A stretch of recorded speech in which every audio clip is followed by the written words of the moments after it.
The following is a paid program. The opinions expressed during the program are that of Klodowski Real Estate, not necessarily WBEV or Good Karma Brands. Good morning, ladies. Good morning. How are we doing today? Good. It's a beautiful, if not incredibly hot Tuesday here in Beaver Dam, Wisconsin. And you guys chose on one of the hottest days of the year to wear all black. I'm not black on the bottom half. Okay. So mostly all black. You actually have some very wild pants on. I love it. That's awesome. You can't see it even on video because we have this nice desk in front of us, but that is a nice splash of color. So well done. And actually, we could use that to lead right into our first question. But before we do, let me just ask, what's going on in the real estate world? Anything exciting right now happening? We have some changes coming up.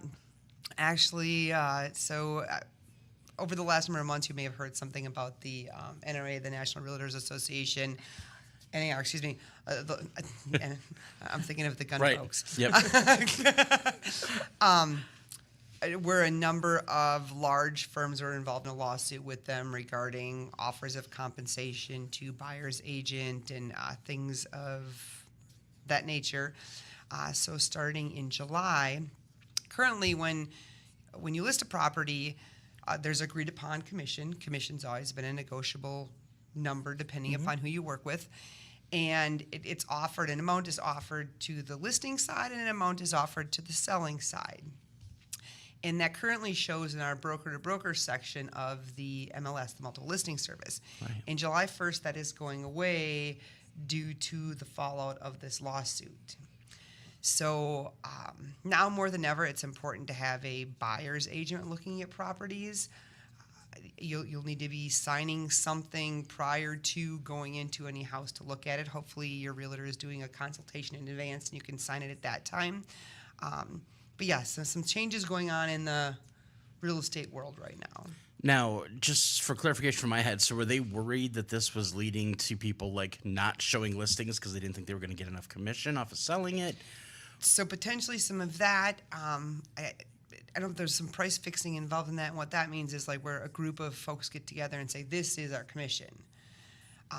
A firm can say this is our commission, but like if you get a community of real estate brokerages getting together and saying, okay, we're going to charge everybody this amount of commission, that's called price fixing, and that is against the law. So I don't know if that's where the fallout comes from.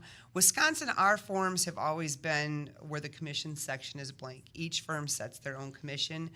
Right. So I don't know if we're doing a little better here than others. We have a wonderful, the Wisconsin Realtors Association is amazing at education in providing us information like from these lawsuits, continuing education classes, just basic good information. We have a wonderful organization here. And of course, you said this is on a national level, those the Correct. National Association of Realtors, the NAR, right? And obviously, that's because there has to be at least some sort of, I guess, consistency nationwide on real estate, right? Yes, because I mean, like you said, national, it's everyone, but Wisconsin, our forms, there will be some changing due to some of the what's being passed on from the courts as to what needs to be changed nationwide. But Wisconsin has, again, that organization really does a great job for lobbying and even for property owners' rights. We're in a great state. Wonderful. And that ties into something that we've talked about several times on this show, which is the super importance of having that buyer's agency, knowing that realtor, if you're a buyer, is working for you. Yep. Which is awesome. Explain to everybody who's listening again who hasn't listened every other time, and I don't know why you wouldn't. Same, no. Like, it's more than just that they're working for you, but there's certain agreements then that kind of go into a place with that. Correct. When we show a property this is all changing in July, but prior to that, you may contact an agent to show you a property. You don't necessarily have to have a buyer agency agreement with them. Well, that means that they're working under the listing agent. They're also working for the seller. So say you want to negotiate on something, that agent, they have to be honest and ethical in the transaction. Like if they knew that there was meth being manufactured in the basement, they have to disclose that to you. But other than that, like if they could give you price recommendations or even comparables to know what you want to offer, not something that they would do because they are working in the seller's best interest. With a buyer agency agreement, so you have a home inspection on a property and you want to know the best way to negotiate that out, if you have a buyer agency, that person can give you recommendations and directions and things like that. It's nice to have someone working for you. That's always a key thing, absolutely. And of course, we would love for people who are looking to buy or sell to work with you guys at Klodowski Real Estate. Let's remind everybody how they can get a hold of you guys. We have a website, klodowskirealestate.com. Our office phone number is 920-219-9212. We have a Facebook page, Klodowski Real Estate, or you're welcome to contact any of the three of us, myself, Abby, or Adam, separately via our cell phones, call, text, whatever's the best fit. Now, who's got the main phone this week? Adam. Adam's got the phone. Adam Okay. has it. I feel like every time you guys come on, he somehow gets stuck with it. We think so too. Yeah, that's maybe not a bad thing. So let's talk a little bit about real estate then, because obviously that's why you guys are here. Yeah. Just kicking the table. No, it's fine. We're going to see my pants soon when the desk comes down, Abby. There you go. So what's out there right now? Like anything new on the market? Anything you guys want to talk about? Anything you're excited about? I know we were working on a listing last time that was going to be showing up like in a day. Yep. Is that one live now? Is Yep. Oh, that good. one is Okay. live. That's N9230 County Road FW. It is in the town of Westford with a Randolph mailing address, so it'd be in the Randolph School District. That one is actually, it kind of sits up on a hill, and there is no technical lake frontage because the farmer owns Someone who owns the land between the house and the lake. Right. right, but you have the whole lake, like you're up there. The views are good, is what she's Yes, saying. yes. Hopefully a lot that of windows one's- on that side. Yep, that one's 3 bedrooms, 1.5 baths, and then that one has a shop that has 3 doors, and the last one is semi bay, so you could fit a Oh, wow. semi tractor in there. Then we have that one's listed at 384.9. We have 609 East South Street. That's 3 bedrooms, 1 bathroom. And that's here in Beaverdam. That's in Beaverdam, yep. 2-car garage, really nice backyard. And then it's on South Street past the park. So it's a quiet little area. And that's listed at 160. Now, you touched on something there that I have had a lot of questions about lately because, let's be honest, kids are not getting outside as often as they used to. Are people still looking for a nice big backyard, or is it just a place for the dogs to run now? Sometimes it's for dogs. I was gonna say there is no one more passionate about finding a yard than the dog people. The dog people are.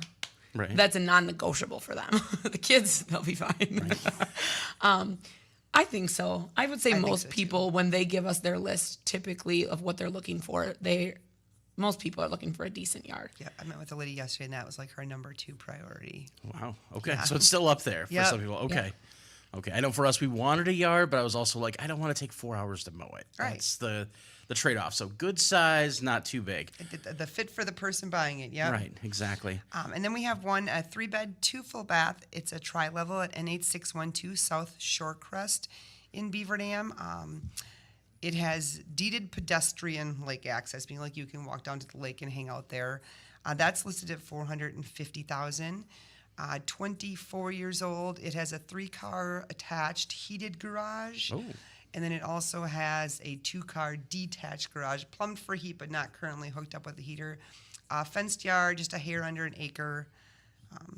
And yeah, freshly painted, shows very nicely. And what does it mean by tri-level? Tri-level, so like you come in and you are on a main floor, a living room, kitchen.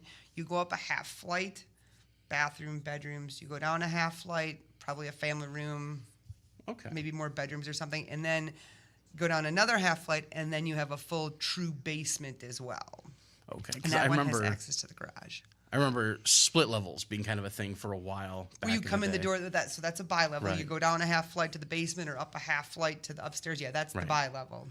I'm still trying to figure out what my parents' house was for the longest time because the kitchen, dining room were all one level, and there was one step drop down to the living room and den that got turned into a bedroom. Oh, that was just Like the a time. sunken That thing. was Sunken Right. living yes, room. yes. Part of me is like, I would love to do that, but I want to go way more sunken. Put like nice chairs in there for watching movies or something. Yeah, that'd be nice. Of course, knowing my kids, they would just climb over the back of the couch anyways. Right, That's right. what they do, right? Something I saw that I wanted to ask you guys about, and this because you guys are, I mean, let's be honest, you're not just out here selling real estate in the community. You guys are part of this community. You guys take part in a lot of different stuff that's going on. And recently, we just had the Arts and Peony Festival here in Beaver Dam. And you guys had a little competition about pretty porches going on. Is that right? Through the chamber, yes, we sponsor that. The ladies at the Beaver Dam Chamber and gentlemen are absolutely wonderful. And yes, they had a pretty porch contest, and we sponsored that. Like this past weekend, worked at Taste of Wisconsin. What an amazing thing that is we have right here in our community. When I was doing IDs, there were 2 ladies here from South Africa. They were in Wisconsin visiting and attended Taste of Wisconsin here in Beaver Dam. I mean, that's a great way to get a good cross-section of Wisconsin Right. there. So I don't blame your them. cheeses, your wines, beer. Right? Might as well. So did you guys announce the winner for that? Is that official? Is there... The chamber has it, yes, on their Facebook page. They have the top three places listed on there. Nice. So that's kind of cool. And I mean, it fits right in with what you guys are doing, which leads me to the next question. Are porches still a thing? Are people still caring about porches? I'll lead into it with I have a new listing that starts showings on Friday. It's at 431 South University Avenue. 3-bed, 1-bath, 2-story with a 2-car garage. Listed at $185,000 across from the picturesque Swan City Park, especially at Christmas time. Oh, God, yes. And yes, they have a porch, and it still has the porch swing on it, like where you could sit and watch the folks walking by, the cars driving by, or the Christmas lights. I feel like as I've aged, which mind you, I've hit the ripe old age of 40 now, enjoying porch time has become more and more of a thing. And especially in our case, we have that like enclosed porch thing going on where we kind of open it up and let the air if we want. Yeah. Close it down if we want, whatever. And like last night we had the thunderstorm come through, and I was like, turn off the TV. I'm just going to go sit on the porch and watch the storm come through. That sounds great. And yes, it occurred to me that makes me old, but enjoyable. Life gets busy, to take that moment to breathe, to relax, this is what I'm grateful for. This is wonderful. Yeah, and we like those moments, right? And you guys help create a lot of those moments for people. I want to talk about. Nice. See. I'm going to point out again. You guys have that wonderful Facebook page, and I've got it brought up right now. You can't see the picture on Daily Dodge because I don't have the ability to scroll through it. But that most recent post, you guys were celebrating with somebody. It looks like the buying of a home. Yes. So Bridges of Dodge County has a place called Joe's House in Beaver Dam. It's a men's sober living house.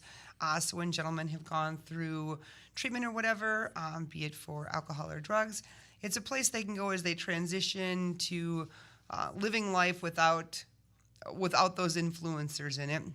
So Bridges of Dodge County just recently purchased what was previously the Pave House. Okay. That helped how many hundreds, thousands of people. I feel like they over the said years. on their post thousands, maybe even tens. Right. Which And now that makes they sense. have that new beautiful facility, it went for sale, has many bedrooms. So now Joe's House or Bridges of Dodge County is going to be able to help even more people with their sober living journey. That's great. I never think of real estate having a legacy in that sense when it comes to a home, but I guess this one kind of does. And that's really cool. And that's a big thing for you guys, though, is you guys celebrate those victories with your buyers, obviously, and your sellers.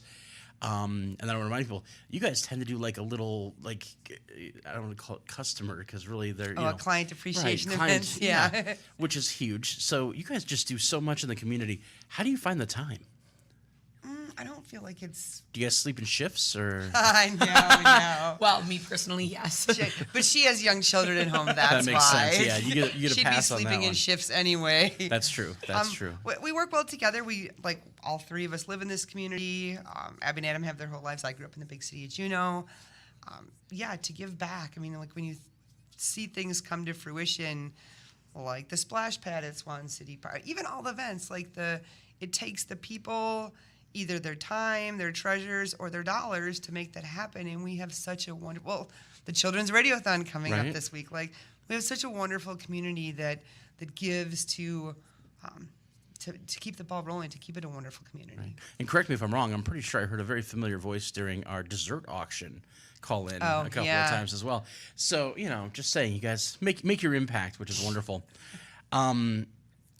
Speaking of impact, the weather we're having right now. I think about how hot it is, and my first thought is there's a part of me that really would have loved if our old-fashioned home that we're in had, central air and all of this stuff. And then it's now becomes a wish list for the next home. Like, make sure we get this, make sure we get that.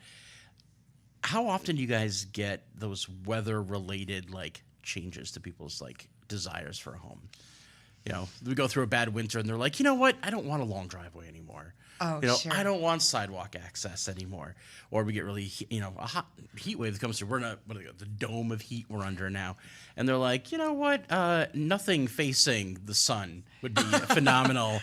More trees to block the windows would be great. Newer central air would be wonderful. Like, do you see that come up a lot? Well, there's a lot of solutions now that there wasn't before. So now, like, if you have radiant heat where you don't have the ductwork running through your house, they make like cassette units that are relatively affordable as The mini compared splits to that can go up.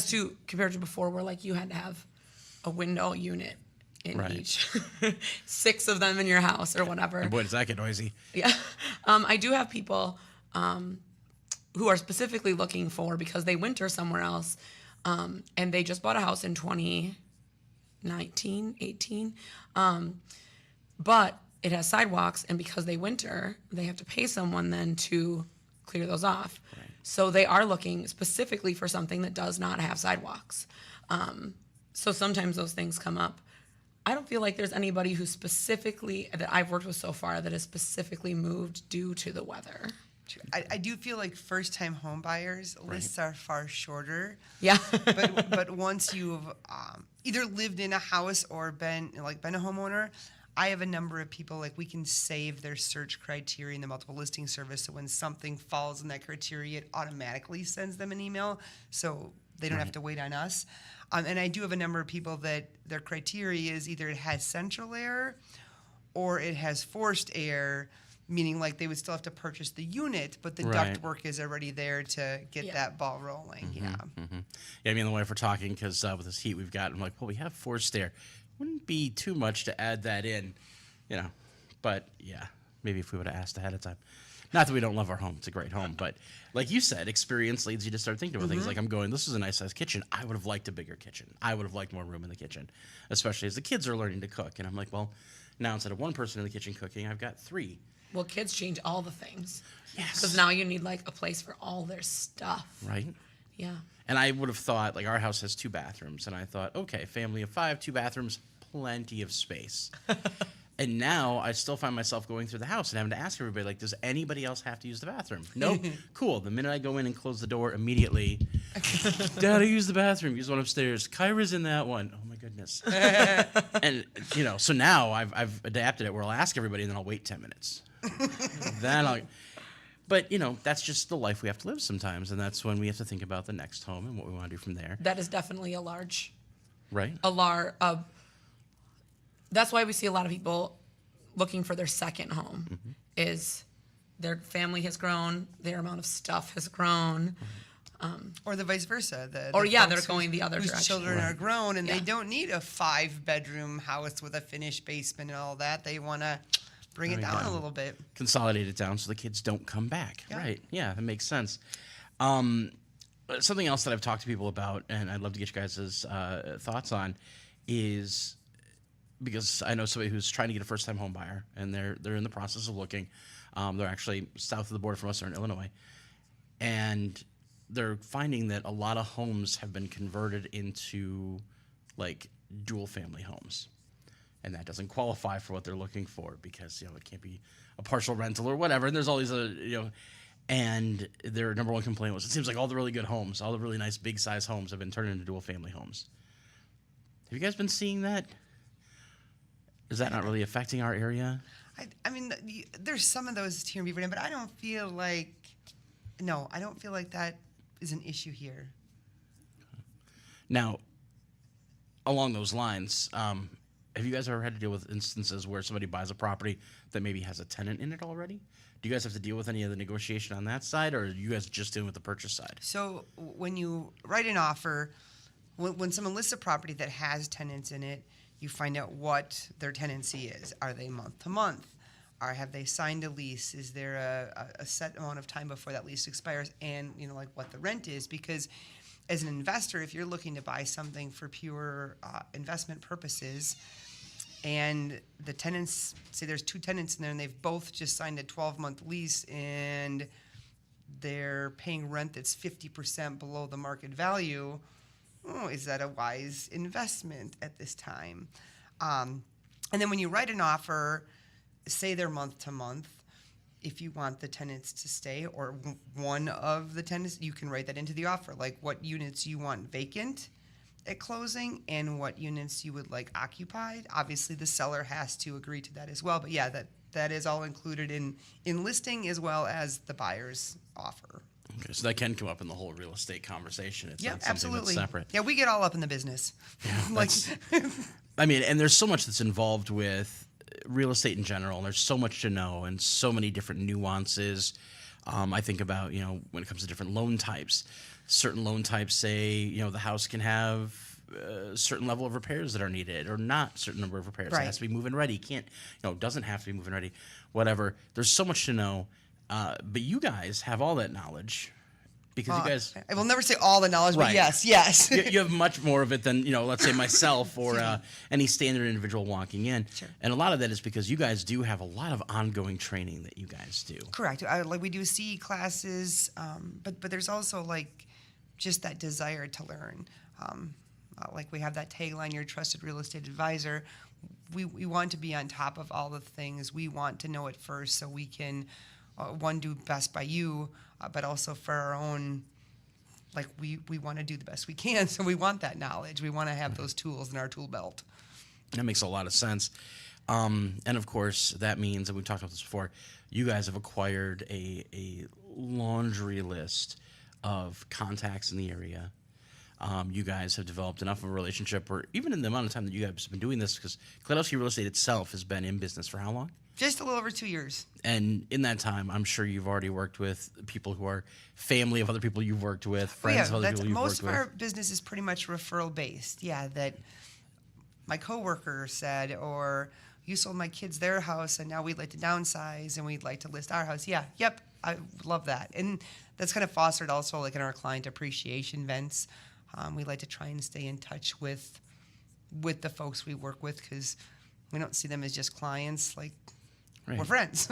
Right, and that's that personal touch that we absolutely love. I know we've talked about before that sometimes if you go on to, and I won't name any of the websites, but if you go on some of those big real estate websites, they might have, a contact us button. And when you click on it, there could be, 50 different realtors throughout a much, much wider area who are on the list of people to get that next call that comes in. And that person may not know your community, may not know the area in general, may not know what real estate's like in the area you're in, and have that personal touch. Sure. And that's why contacting you guys directly is always going to be the best option if you're looking for that local realtor. And yes, obviously we would love for everyone to work with us, but that's not realistic. We need other realtors in the business as well. So always meeting with your realtor first. If it's working as a buyer, interview them. You kind of want to know, like, say they go out of town every weekend, Friday through Sunday. Well, if that's when you want to be looking at houses, if that's what fits your schedule, maybe they're not the best fit for you. To interview people. And obviously you want them to be professional and knowledgeable and good at their job. But I guess my thought is I like to have a little good rapport with them as well if I'm going to be making the biggest investment in my life. And we talked about before, you guys have no problem, saying to people like, I don't think we're a good fit here. And that's amazing because some people would be like, well, it's just a paycheck. So, foot in mouth and just go. But not you guys. Yeah, there's heart. Right. There's heart in what we do, that's for sure. Because, like our name is on the sign. It's Klodowski Real Estate. So if we ever treated someone like this is a paycheck, we just want to sell a house, we don't want that in our name. Like, we are proud of our name and the work we do, and we want to keep it that way. I like that quite a bit. Change gears just a little bit. I wanted to ask you guys, and I've been wanting to ask this for a while, but is there because you guys know the Beaver Dam market pretty well. You guys have seen a lot of the houses here. You drive up and down the streets. You probably know this city better than, most people who walk around the city. Is there a house in town that would just be like the dream house for you to just sell? Like, that you would love to show it, you'd love to sell it, or that maybe you're like, that would be the ideal house for me if it was available? Because I know there's some great homes. I was gonna say I would love to sell any house, but but the houses that I would like to, my poor husband, every time one comes up, I'm like, oh, look at this one. This is a really nice house. We don't actually want to move. Right. Like, we have a lot of kids. But you can always dream, right? Yeah, there's Yeah, there was just a house across from my mom. We considered it because it's across from my mom. Oh, there you go. But yeah, where we are now, we have all the things we need, and it is a very nice house. But I see a lot of houses, so then Right. Yeah, it does. I mean, ooh, yeah, Right. we love even this. as realtors, like it's still fun to like flip through the photos and like, oh, they did Yeah. that there, isn't that great? Yeah. And then between Abby and Adam and myself, like we have our own little text exchange about, oh, did you see this new listing? Do you guys ever look at a part of a house and go, oh, I really like what they did in the shower, and then you go home and you're like, can we do that in our house? Or I Oh, like for those sure, photos. Abby does. Yeah, without a doubt. Yeah. So you go to Abby's house and it's just an eclectic grouping of all her favorite parts of other houses. Yeah, true story. Yeah, I like it. Ironically, when I was looking for our house, there was one that came available, kind of backyard kitty corner for my parents' house, and it immediately got ruled out because of the proximity to my parents. I love my parents; they're great, but there's that whole idea of at any point in time them just showing Yeah. up. I was like, I need more of a window than that. Give me 15 minutes. That's why we're in Waupun. They're here. And she would be the other way around. Oh, okay. Yeah. Fair. And not, Abby just lives like, we just have a good farm field distance between the two of us. See, It is there very you close. go. There you go. But her children cannot just walk over to my house on their own. Like someone needs to commute. Hadn't thought about that in reverse. Yeah, my kids would Yeah. have annoyed the heck out of my parents. So That was when I Good thought point. about when I bought my first house, living close to my parents, like, ooh, that would be far too easy. You'd be like, oh, I'm going to go grocery shop and just go to grandma and grandpa's house. Like, Right. I'm going by myself. easy enough. Absolutely. Boundaries are good. Boundaries are very important. But that works even within your own home. I know several people who are, one of which I know very well, works with me, who is packing a family of 5 into a home that probably is meant for a family of 3. But the market right now is not really conducive for people who have really great interest rates and really great payments to be looking at jumping up to something bigger. And I'm sure you guys are seeing a lot of We that. do not disagree with you at all. And you guys may or may not have insight on this, but any hope on the horizon here? Do we know what's happening? I mean, how is this affecting you guys? Is it I don't harder to s- sell that way? As a listing agent, it's pretty fantastic because odds are, as long as the property is prepped appropriately and or priced appropriately, your seller is going to get an accepted offer in a relatively short time frame generally. Right. We're The not looking at buy- the months and months on the market that Right. we used to have. Okay. The buyers we work with, it's heartbreaking It's rough, sometimes. Like you have a nice house that comes on the market at $250, and they might have 8-10 offers on that house by the time they review offers. So you're competing against folks that are cash buyers that aren't doing inspections. That with cash you don't have an appraisal necessarily, so they can pretty much offer what they want, and that's going to be the price it sells for. But to hang in there. Sometimes the holiday weekends are kind of nice because I had a couple that's been looking for a while, lost out on a few properties. And this one came on the market on the Friday night of Memorial Day weekend. We got in there at 8 o'clock Saturday morning, wrote the offer, and they got accepted. Right. Everybody else was taking the weekend off of looking, and Not necessarily everyone, but yeah, Right. they were experienced in writing offers, so they wrote their very best and strongest offer right out of the gate, and they'll be moving in a few weeks. that's awesome. Well, congratulations to them. I do want to remind everybody this is a paid program. Advice and opinions expressed during the program are that of Klodowski Real Estate, not necessarily WBEV or Good Karma Brands. Continuing that discussion then, it is a very competitive market out there It if is. you're a buyer.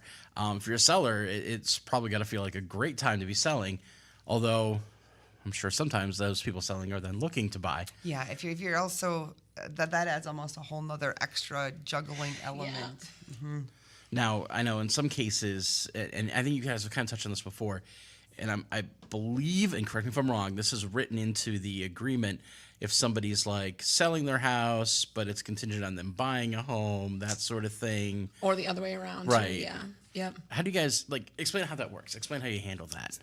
So say even 7 years ago, you had a house to sell, you wanted to buy a house. You had your house kind of semi-ready to go on the market. So when we meet with someone that's going to be in that situation, we get all the ducks in a row for their house to be ready to go when they get an accepted offer. But you would write what they call a home sale contingency to the offer, meaning I'm only going to proceed with my purchase of this home if the sale of my home goes through. And in the last, and people would accept that. You'd get your house on the market, you'd get a buyer, you'd proceed to closing on both properties the same day. In the current market, honestly, anything with a home sale contingency tends to go towards the bottom of the pile because it adds another level of variables in, like, okay, they have to, get their financing and do all this with the house they're purchasing, but then their buyer also has to do the same for them to sell that, to buy this. There are a number of lenders that now they have options where you don't have to have a home sale contingency. You're still going to sell your house to make the purchase. Or even people that finance, but like with a reasonably good credit score, and there's lenders that will give you what they call a proof of funds letter. So when you write an offer that says you're going to pay cash for this house, you submit a proof of funds, meaning that person has the money as of that date to make the purchase. And there's lenders that are providing those letters saying, we guarantee we are going to close on this sale no matter what. So that's another reason it's nice to meet with a realtor when you start the home shopping process, to kind of touch on things like that, connections to different lenders or things that might be a best fit if, say, you had a home sale contingency, to kind of go over. I mean, all of this is a lot of information when you're not working day in and day out in the real estate world. But we like to touch on all of that first to plant that seed so it's in there maybe. And then when it comes time to write the offer, we're revisiting it, but they've already had some knowledge of what's going on there. Like if someone who wants to buy a house and sell, we have them prep their house if they're open to that. To get ready for going on the market. Sometimes we even do photography. Yeah. We often have pictures waiting. Yeah, Right. So they're ready. We don't have to wait on a photographer. They write an offer on a house, gets accepted. Like boom, we are in there to start the marketing, make the listing go live. Well, and we're also calling the agent when we submit our offer, saying we understand they have a home sale contingency, and we know that might make the other people nervous, but we've prepped. We have pictures. We'll be on the market tomorrow morning. We'll have 2 open houses, so we can Professional offer photography. Right. professional. No iPhone, no digital camera. We would like to. There's communication, and that's one nice thing about our area. I feel like we have good relationships with all the other realtors. We work in this area as well. Now, are you guys allowed to, in the case where like it's not officially on the MLS, it's not officially ready to go yet because they're still hunting around and looking, but that's what they're going for, is we're going to sell that when we know we're buying this. Are you allowed to kind of start pre-shopping that home out a little bit? Like, can you look at other clients and say, we got something that should be coming on the market hopefully soon, or is that Well, not so you could okay? say that. Okay. It depends, because if the sellers are okay with doing a one-party listing, then yes. But if you're putting that on the open market, then technically, no, you cannot. Yeah. It cannot be shown or marketed or any of those things prior to it being available to everyone. So explain to me what you mean by a one-party listing. That's when someone calls us, so sometimes like someone calls and says, hey, my grandson's buying my house. I'd like you to advise me and do paperwork for us both. That's a one-party listing. Or someone knows, I feel like it's only usually higher value properties where someone says ahead of time, hey, if I can have this much and all these terms are what I'd like them to be, I'd be happy to just sell off market. And if we already know we have a buyer for that and both parties are agreeing to everything, that's a one-party listing. Okay. Once you've signed a listing contract, though, and if it's not signed as a one-party listing, like this one at 431 South University, we signed the contract a few weeks ago, got photography done, and had it in delayed status in the MLS, and it states no showings until this Friday. Even I, being the listing agent, I am not legally allowed to take anyone through that house. When it reads no showings until this date, nobody is shown that house. So the best you can do is like, well, here's the pictures, and you'll have to wait till Friday. to Yep, take a- absolutely. Every now and then, even you get an agent calling up every now and then, oh, my client's going to be in town on Thursday. Can I Always. show it to him? No, like, not worth my license. Nope. Right. And that's a huge part of what you guys do. I mean, obviously, you want to do things the right way. Mm-hmm. Local realtor, you're not going to try and cut corners on stuff like that, which is super awesome and again, super appreciated. Talking a little bit more about the listings that are out there and finding listings. I know back in the day, if a house sat on the market for 6 months, you'd start to like, what's wrong with it? Is the price too high? Is there something major? Did somebody find something in an inspection? Obviously, which with buyer's agency, you guys, that's disclosable. It has to be disclosed. I remember that. Is there a time frame now where we're seeing, like, if a house has been on the market for a month, it's been on for a really long time? Maybe has. And are we seeing people taking much heavier concessions now than they would have in the past just to get into something? I don't feel like I still don't think even when they sit, it really depends on the person, because we do not make decisions. We advise, we can give all the information. We don't make decisions for either side. So there's a specific house I'm thinking of, and I know, like, probably the number she's at is the number she'll stay at, and she does not care. It can sit there for 2 years. Where there are some people, if it's sat for an amount of time, or I think it also depends, is it like the house you raise your children in, or is it your ex-brother-in-law's house that you're executing his estate? Right. So I think that matters in the way of how you might proceed as a seller. But I think even then, not heavy concessions, no. Yeah, you'll see some things that even... They'll accept your inspection contingency. Yeah, right. That's a heavy concession nowadays, no? Mm-hmm. Even something that's been on the market for a few months, and we look every day, multiple times a day, like to see what's been added, what has gone under contract. And you'll see something's out there, and you're kind of keeping an eye on it, because maybe you have something that's a fit, but it's a lot of their budget type of thing. No price change. I mean, it's very rare to see an expired listing of a residential property. Right. Lots and acreage in commercial things, but it's very rare you will see an expired residential listing. That's good to know. Changing gears to something completely different, as I was thinking about disclosures. Obviously, we've talked in the past about how if you guys know, I think you said if the roof's held together with like duct tape and bubble gum or something like that, that you would disclose that. Yeah. If a seller looks at you and says, like, in all seriousness, and they're like, by the way, the house is haunted, do you guys take that seriously? Do you guys share that? Like, I know it sounds like a weird question, but maybe it's because I watched a couple of Unsolved Mysteries on classic TV recently, but is that a weird thing for somebody to bring up? Is that something you guys would even hear? I feel like we call the WRA. Right. Never. It's not as specific. Like, some states have in their disclosure, they have that information. Wisconsin, we do not have that. I guess, yes, I would probably call the legal team of the Wisconsin Realtors Association to ask, okay, now that they have told me this is haunted, right? I would suspect it's probably like my discretion on that, since it's not illegally asked. I also feel like there's a chunk of population that would make it all the more a hot seller because it was haunted. Right.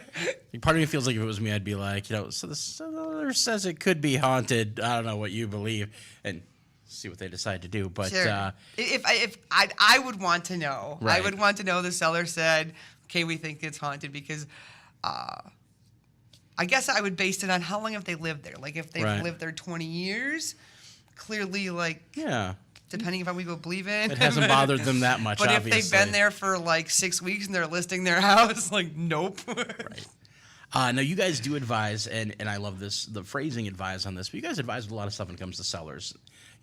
Hey, maybe we need to stage this a little bit differently, or, it looks very lived in. Can we make it look a little less lived in? Yeah. Maybe have the kids pick up the toys, that sort of thing. Have people ever really come back on you on that and been like, no, I don't want to stage, I don't want to do whatever, I want it to look just like it looks? I feel like the one I'm thinking of, I needed to get better explaining why I make that recommendation, and now we kind of use the thing like there's wholesale and there's retail. If you don't want to do squiggly to your house, that's completely okay. We will list it as it is, but know that price number is going to look different than a very similar house where, yes, certain things were done and, maybe furniture was replaced and a bunch of personal property was removed that got, maybe $20,000 more. Like, it's up to the seller. We like to just provide them all of their information to make their best decision. And if it is something that, the listing on Shorecrest, like, got some fresh paint done in there. We had it staged with furniture because the seller was already moved out. It's whatever is a fit for that person. That makes sense. Linking it to another industry, I'm thinking like the automotive industry, two identical cars. If one's detailed, one's not. You're going to want the cleaner car. Yeah. Makes sense.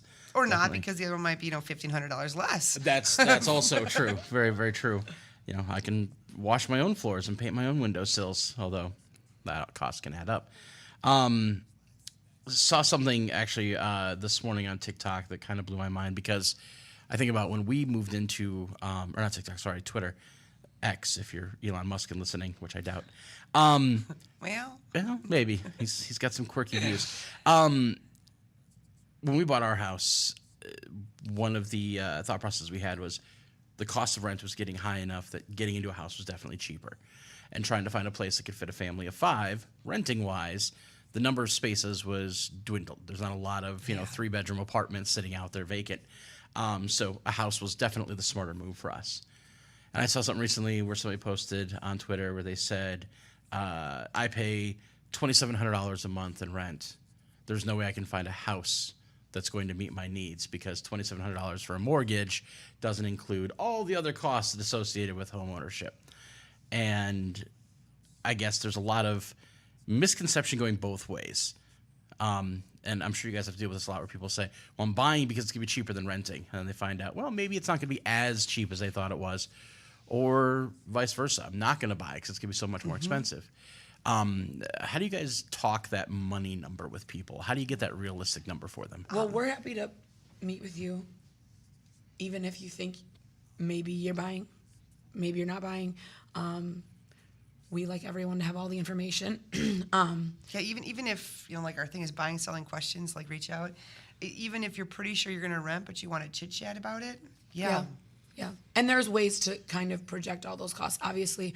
But we talk about, like a thing that we often talk about with especially first-time home buyers is like light fixtures are $200. So yes, you might like this house. If it's at the top of your budget though, and you want to replace 6 light fixtures, that's $1,200 on the low end. And then you add in, like, you want to paint, you want to do new flooring in the kitchen. Those all feel like small things, right, but might cost you $10,000. So we do talk about those things because we want everyone to be in a good position. And if maybe that means that you wait 6 months or 2 years or whatever it is, we fully support you. Yeah, sometimes it's a matter of having the chit-chat with us now, connecting with a lender, finding out what you need to do over the course of maybe 2 to 3 years to position yourself to buy a house if that is something that you aspire to do. Even 6 months, I feel like lenders are, almost all lenders. If it's credit score based, yeah, 6 months can make a world of difference if you do what you're supposed to do. Yeah. Okay. That's awesome. And obviously you guys have a lot of knowledge because of those connections you guys have with different people. You know the right plumbers, the electricians, whatever. You know what it costs to put in a light fixture and have that done. You know what it costs to have a bathroom remodeled or kitchen redone if people are thinking that needs to be done. But again, they're at the top end of their budget. On the flip side of that, if people come to you and they say, and I'm trying to think of the right way to word this, if they're looking at a home and it is at the top end of their budget and they're looking to try and negotiate that down, right? Do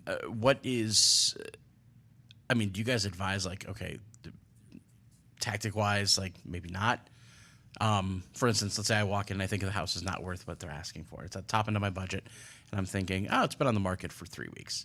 I'm sure they'll come down. If you guys have that buyer's agency, are you guys able to say, like, look, I know they've turned down offers that are at where you guys are talking? I like to think we're kind and frank at the same time. Okay. What we'll maybe say it's a $300,000 house and their budget's just $300,000, so they want to go in at like maybe $285,000.